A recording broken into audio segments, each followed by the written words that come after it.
Visiting is pretty, visiting is good. Seems that all they ever wanted was a brother. Hey, it's your boy Tia. Stories, if you want to call me that. And we got part 3. We're not going to get straight into it because I have some new add-ons. I got photos. Well, more like up there, realistically. Maybe I'll put in some subtitles. Maybe some pizzazz. Yeah, who and how. That song. Aladdin. Amazing. Anyways. We're gentlemen down here, so we start off soft. Usually, I would keep it right here. Right?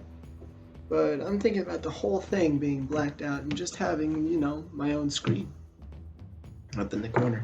Maybe. Anyways, start off soft. We continue with Stain. He had originally stuck into the villains meeting, but once everybody realized he was there, he revealed himself. They were surprised. They had never seen him before. Well, not since almost, what, 10 years? It's crazy. He just showed up. All the villains' hideout underground was seemingly uncovered. They started freaking out, but he had it on the inside. Coming right up to the podium of the whole underground villain black market. Yeah, they would like to call it the black market. It's more of, well, a slaughterhouse full of villains and really underground discussions on what to do and what they plan to do.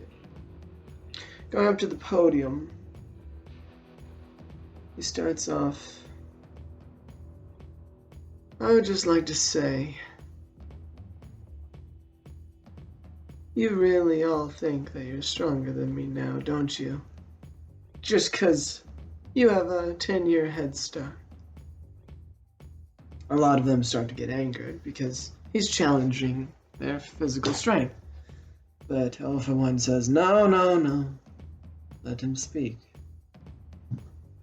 What is the meaning of this? The meaning of this, villains, I claim war on every single one of you. Hand-to-hand combat if you like. Although I'm pretty sure I can take you all down myself. One-on-one. They all start sweating. 'Cause he commands respect. He is a respectable man, and they've seen his power. But all the newbies want to fight him. And one of the old doctors, his name, Snitch. Got that name because of what Awful One did to him when he snitched. His quirk is stitches. He can heal up any wound just by stitching it up and touching it. Instantly appears stitches. Fixes the wound. Now, he's one of those guys that, you know, uses a good quirk for bad reasons. He's a smart cookie. He's even smarter than Awful One, in a sense. He says, you're hiding something. Why challenge us out of nowhere? You know we can all just defeat you ourselves. All of us ganging up on you. Alpha One says, no, no, no. If we were to accept this proposal, what time would this be held? At any time you can fight me. I don't care. Before Alpha One can speak anymore, Stitch interrupts rudely.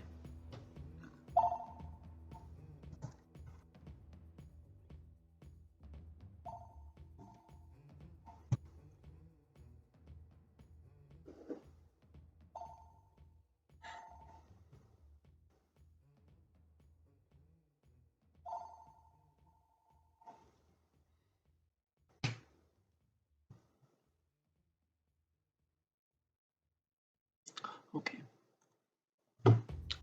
about that. Snitch instantly interrupts with a very, very crudely said, "We've been waiting for you to come back. Why didn't you come in earlier?" Before All for One could silence him, Stain retracts and says, None of you bitches could even handle me coming back after that huge fight. None of you could even understand. Why would I trust any of you? Stitch knows he's hiding something. He attempts to point it out, but All for One is holding him back quite a lot, saying that we don't want to fight him here. We'll just hunt him down. Stitch saying, I know what it is.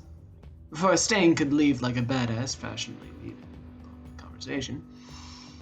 You know how a Stain be. He just like walks out whenever he wants to. He does that a lot. Like a lot. You have somebody, don't you? A son. To take over your lineage. Stain realizes. Shit, he knows. Not a son, a prodigy.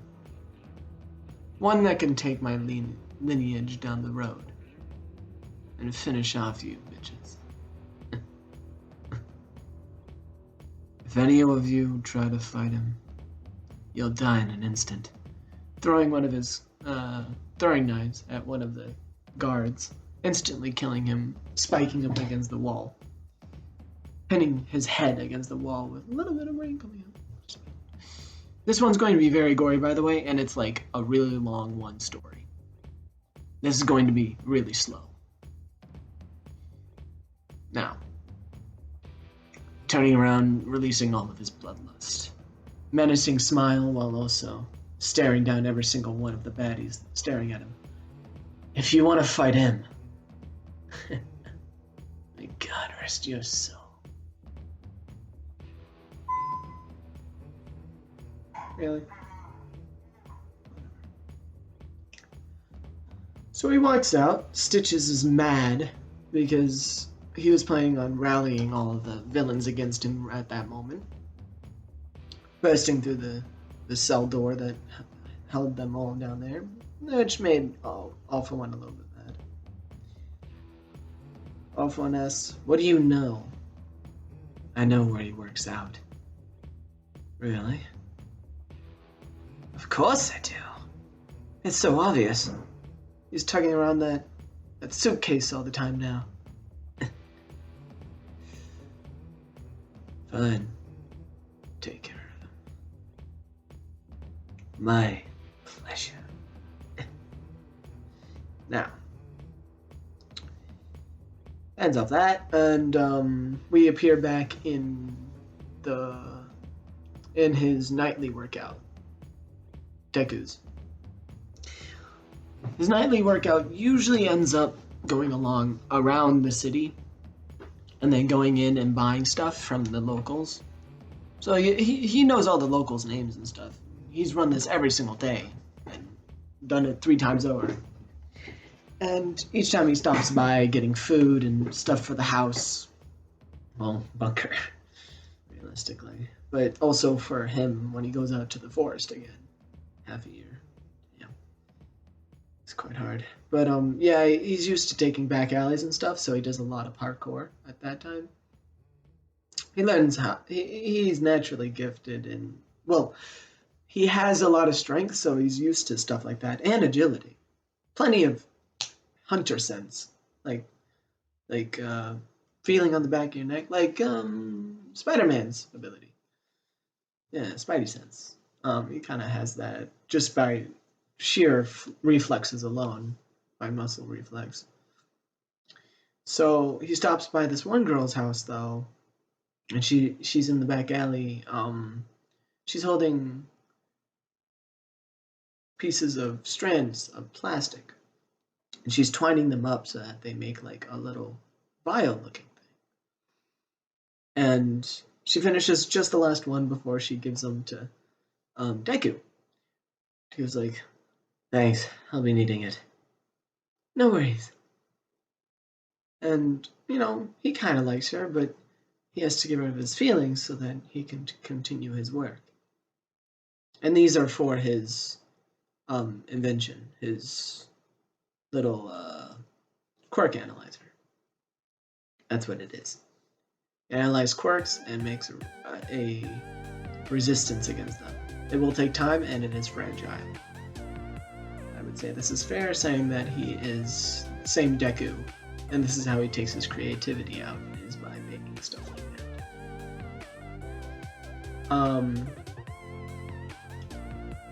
I'll definitely be needing it. See ya. Sheila. Sheila says, of course. Anything else? No. And of course she's kind of sad that he leaves instantly, and she's like, that boy. What is he? The hell is he doing?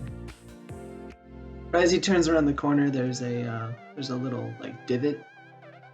And he jumps down it, and it goes into the underground like black market kind of thing. And it's a bustling city of all these villains and stuff. And All for One is basically like treasured as kind of like how All for One is. I mean, One for All is. I mean, All Might is. Like, he's on billboards everywhere, and there's flashing lights like around him, showing him as like kind of a hero for them, kind of a representation of everything that they fight for. They used to be staying up there.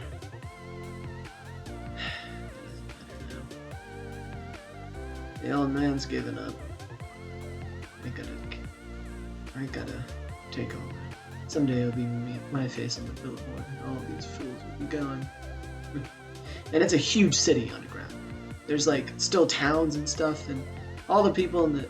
You would imagine that the market down there is plentiful, but also people be shady. People be really shady down there. Like old grandma coming in with the spike cane. Eesh. Okay. Your head spiked through. He gets chewed off by most of the markets because they don't sell to people that are under 18, but a lot of the things I've seen there is horrible. Slaves being sold there. Just stuff that could be simply avoided today with some logic, but no. This place is really downhill. Everything there is dirty, disgusting. Everybody there is dirty, disgusting. It's quite a sad place. But it's the only place that he can find asbestos. The god of the forge, if none of you know him. Hey! Stains boy! Keep it down! I saw you talking with that girl before. Someone's got a crush. How the f did you know? Hey, watch the language. Also, you've never loved anybody before, have you? Obviously not. I've been stuck in a underground for the past 15 years. Well, 9 years. Actually, it was 8. Remember that one time? I do. Yes, I do. Remember sleeping over. Jeez. Hey, don't you dare disrespect my daughters. He has like 8 daughters. It's impossible to remember all their names. That is no reason you should always respect someone's personal information. Remember their names. I got better things to do than remember names. He gets hit on the back of the head with a little metal tinfoil. Hey, watch it now. Is that it? He gives him the metal rod. He says thanks. Weird delivery though. Oh, shut up. He shoos him off and he runs up. He's kind of like an uncle to him. Asbestos. And he goes back to forging whatever he was. He's usually crafting some armor and stuff. Coming up from the underground, he goes through multiple walls that he crafted himself to be fake walls that lead up and then into the bunker. Coming out of the cellar, he goes back into his room, which is decorated all in basically stain propaganda that other people have made, and he's fascinated with this idea that other people will follow you even though you're doing something horrible, and yet people will follow you anyways. He's fascinated with that idea, but he wants to do something different than this, something that's not hero killing. He doesn't want to kill heroes. He'll kill villains easily, but he doesn't know yet if he wants to be a true hero or be like his father. Anyways, his father gets home, kind of opening up his door. Deku realizes that he's there and hops off his bunk, asking, What's up with you? He says instantly, I'm sorry. I tried to talk to them, but I ended up just making it worse. You don't have to say sorry to me, Dad. I mean, Stain? No, it's fine. I'm dead to you. And this is a very awkward moment because this is one of the first times he's called him Dad, and yet he feels like he's failed his own son. Lennon slipped that, he is in the world still. There's a proprietor to Stain, somebody even stronger. And he just endangered his child's life. He is not feeling good. He hates himself right now. He wishes that he never even went there in the first place. No, you had to, Dad. You had to. I understand. Everybody there was out for you. I'd rather them hunt me down than you. But I'd rather them hunt me down than you. They go back and forth about this, arguing for hours about selflessness and trying to not, be mean to each other until they finally just go to each other's rooms. They feel bad about it the next day. But when he wakes up and he does his morning routine, it's early. It's like 5 in the morning. It's still it's like a musky day and out, and a limousine drives by. He's never seen that limousine ever in this town. It's white with some gold rims. Someone must have made a lot of money then. Probably not legally. Whatever. What am I to judge? I murdered villains without even doing anything. Ugh. He continues on rushing, and usually he wears the hilt of the sword on his back, and now he has weights on each of his arms, each about 200 pounds. Don't worry though, it's on the bottom of his calves and right there and there. And no, they're not 200, they're 100 each. And the sword hilt is 300, so that's in total about 600, I believe. No, 700. 700, man. He can jump really high. But if he can squat with all those on, damn. Yeah, but he goes around the city again, and he goes through the usual spot saying hi to everybody, but this time it felt weird. Everybody was a little bit more distant to him than before. He never knows why. Never did in the future. It was just a weird air. He goes around the same corner as he does, and, he starts talking already because he expects her to be there. He says, the vials, they worked well, but I wish you wouldn't make them out of, synthetic plastic. Make them out of real plastic. He finally realizes that he was talking to a ghost. Every day she would come out there. She was gone. He freaked out for a second, but then he started feeling a tingle. He realized it was his instincts trying to tell him something. He dodges to the left, but he ends up still getting hit by a baseball bat. Hits himself into the wall. And at this point, he's still awake, but he's just dazed. But he realizes that they think he's like out. They think he's out. And they put him in the sack. And he's still awake. And he realizes that, they're trying to take him back. And so he takes out one of his little tracker doodads that he made himself and puts it on the guy's arm that's holding him, slipping out the back of it like a snake, as he learned in, in that thing. Without them even noticing, replacing it with an actual dead animal that he just killed with a stone he probably still had. He replaces it in the bag so that they return with it. Now he rushes back to his HQ, putting on his jacket. I have to save her. I have to save her. Which I have to say, like, he's rushing real fast.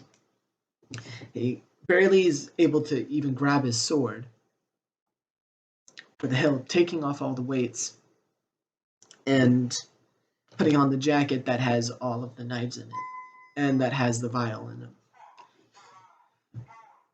He rushes out the door, and Stain didn't even see him, but he heard it. He's like, that boy, whatever will I do? Can you shut up?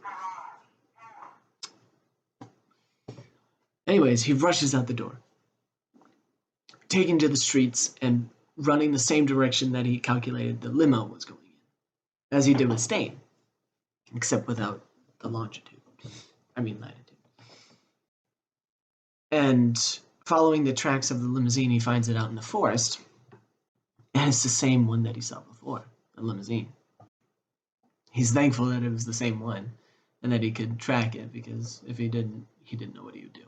It's still going, though, out into the forest, and he notices that it's going towards a mansion. He decides to stop before they get their mansion, because that'll be their stronghold. He takes out a few throwing knives, and as he's jumping on the trees, he throws 3 of them, knocking out both of the wheels on the left and killing the driver. Now, it's standard protocol to turn up the windows whenever the driver goes limp. Now, the windows go up, so they can't see him, but the driver swerves into a tree, crashing the vehicle. They can't see shit now, and he planned for this. He made sure. They all, most of the guys get out, and the Stitches told him, "No, you fools! That's what he wants!" Before they can even message them, he throws out a few more knives, killing most of them. 3 of them, I would say. No, 4. He has about 12, so... yeah. 4.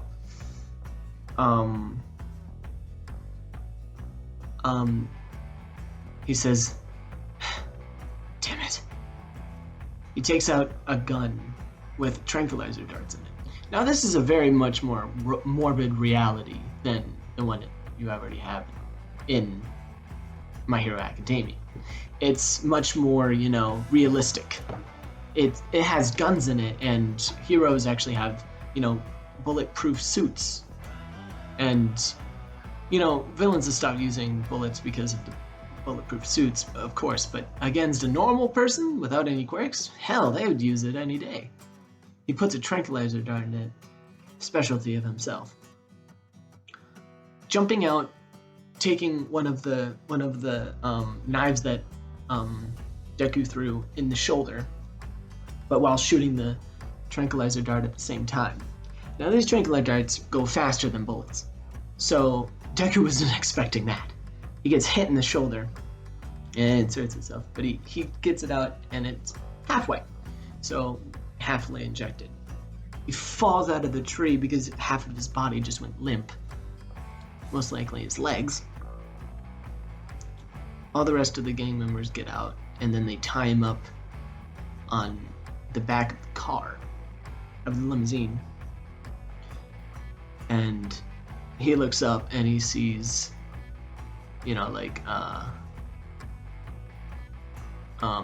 him holding the girl, saying, "Now, I'm gonna need you to join us." And here's where it gets cool. So he has all what's left of his cast, maybe 7 guys around him, surrounding the limousine, and he's about 15 feet away. Deku's looking down at the ground like, damn it. I can't believe I got myself caught.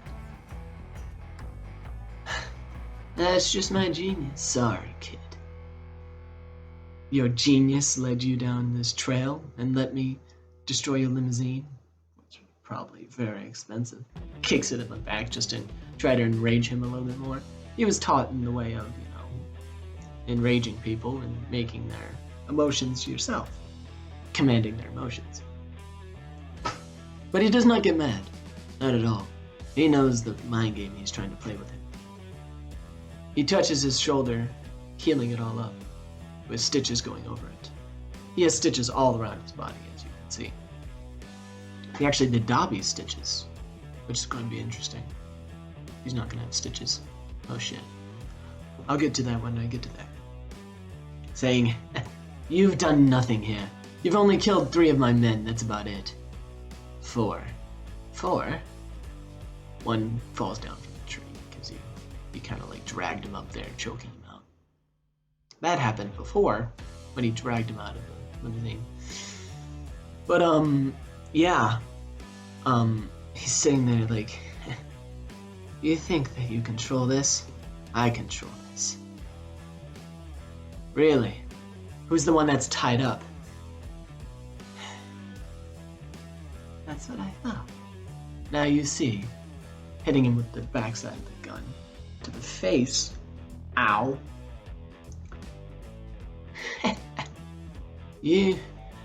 My boss wants you to join us. Aren't you happy? How could I be happy? I don't want to join. No, fucking villains. I'm not a villain. I'm an anti-hero, as the people would call me. Even then, I don't like being called that. Now let the girl go. Can't believe I did this discussion with you. I'll kill all of you. Oh, really? I would like to see you try. That's what I thought. Hitting him with the other backside of the gun. Now he's really dazed. Now, are you listening to me? Why don't you shut your ass up? We'll really see who's the boss here. I'm getting real tired of your sass, kid. It's been like 20 minutes of him basically just hitting him with the gun. All the gang members are just kind of like there for security, basically, just watching this shit. And the girl is squirming a lot and trying to get out until she steps on his foot, letting him. And this is when Deku stares up.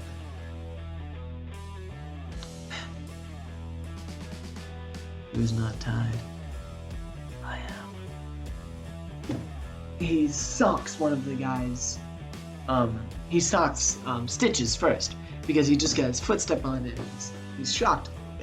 He punches him in the gut, sending him back into the tree that he was standing on before.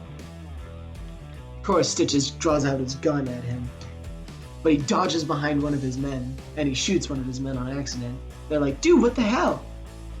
Just get him!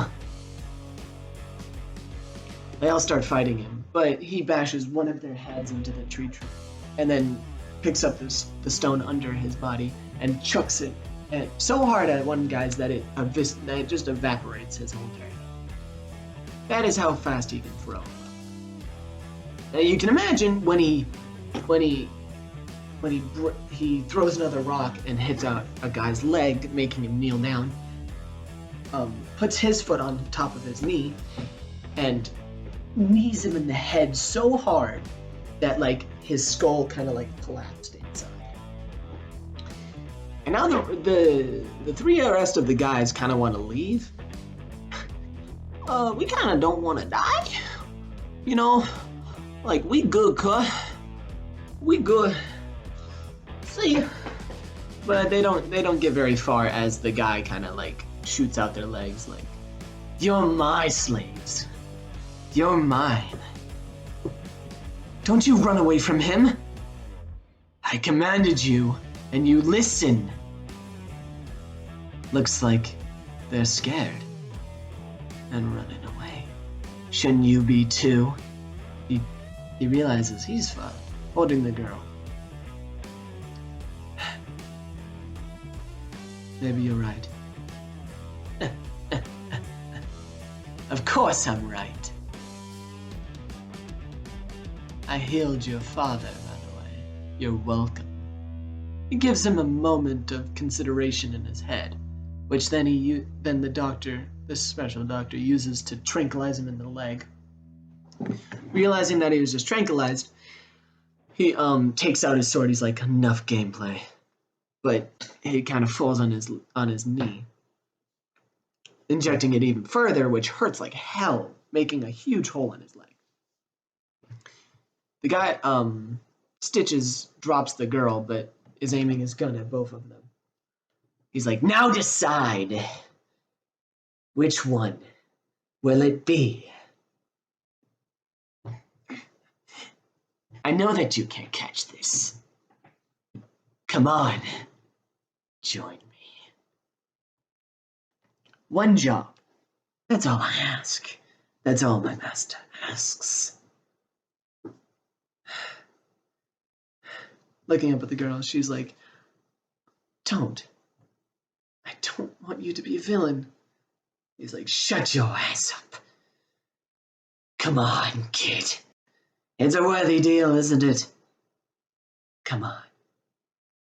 Join me. One job. I hate villains like you. I hate your job. I hate everything you stand for. But killing innocent bystanders, that's something I hate even more than you. One job. One job and we're done through. That's fine with me, kid.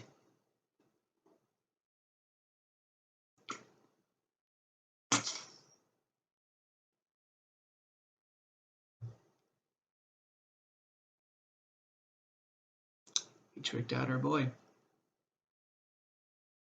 He tricked our boy.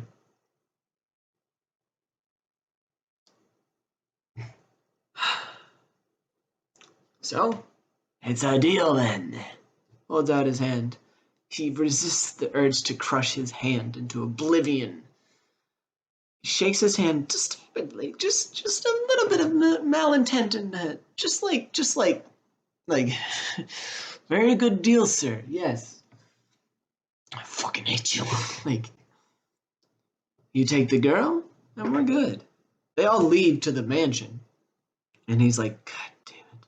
She's like, you didn't have to do that. Of course I did. That's what friends do. No.